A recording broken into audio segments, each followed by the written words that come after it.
Merci à tous d'être venus. Alors est-ce que tout le monde a eu une feuille déjà? Théo, t'as vu? Si ta mère l'a mis, Théo. Alors, vous avez écouté, je remercie la maman de Noah qui est venue pour faire une petite présentation aujourd'hui. On a fait appel à une nutritionniste donc dans le cadre de nos actions PEF, qui est le programme éducatif fédéral du district. Voilà, on fait ces actions pour obtenir en fait un label d'école foot. Quand le 24 mars, la Fédération française de football a pris la décision de mettre un terme à l'ensemble des compétitions amateurs, départementales et régionales pour la saison, nombreux ont été les licenciés à être désespérés. Cependant, on ne laisse pas les jeunes dans un coin.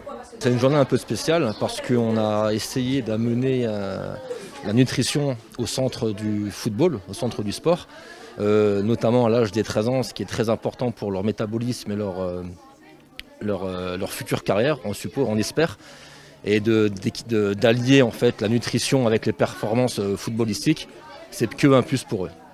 À 11, 12 ou 13 ans, ils ne se soucient pas du grignotage et de la malbouffe, car ils sont en pleine croissance.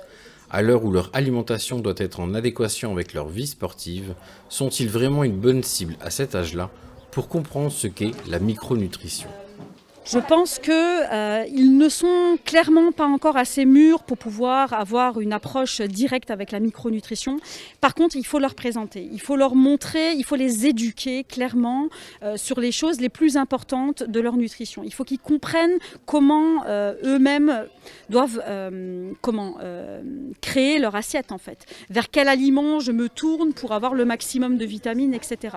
Même s'ils oublient le nom des vitamines, même s'ils oublient pourquoi on la consomme. Si on les a sensibilisés, si on les éduque dans ce sens, on ne peut que capitaliser au niveau de leur santé et au niveau de leur bien-être dans la pratique sportive.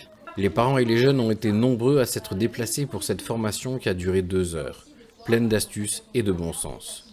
Certes, parfois un peu complexe pour des jeunes qui étaient en mode dernier jour de vacances. Réceptive, je pense, parce qu'il y a quand même du monde qui a répondu présent pour cette manifestation. Ensuite, après, j'espère qu'il y aura également l'aspect des parents. Les enfants, quand ils vont rentrer chez eux, vont dire aux parents « attention, on mange peut-être mal ». Et ça leur permet surtout d'équilibrer les menus et pour venir plus performants, notamment lors des matchs ou des entraînements au foot. Manger équilibré veut dire profiter de la diversité des aliments et de les consommer dans de bonnes quantités. Et c'est particulièrement l'intérêt de la micronutrition dans le sport.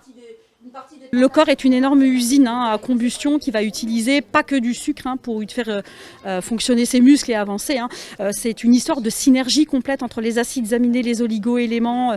Et malheureusement, quand on a une alimentation qui est déséquilibrée, on va créer des carences, ça va induire éventuellement le réveil de maladies, ça va éventuellement provoquer le risque de blessures, de tendinopathie par exemple, c'est la maladie la plus courante et fréquente des sportifs. Donc il y a une corrélation presque serrée en fait entre les deux domaines. Pour moi, il est inconcevable en tant qu'entraîneur de visualiser le sport sans nutrition approchée. Et la nutrition, elle s'adapte aussi au niveau de pratique, parce qu'on peut très bien s'alimenter en étant sportif et avoir les apports qu'il faut, mais on peut très bien aussi s'alimenter correctement santé. Vous voyez ce que je veux dire? La micronutrition, elle est générale. Il y a des besoins adaptés différents à chaque étape de notre vie. On n'a pas les mêmes besoins quand on est jeune et on fait du foot, comme aujourd'hui le sujet du jour, que quand on est enceinte, où les besoins évoluent même sur la grossesse.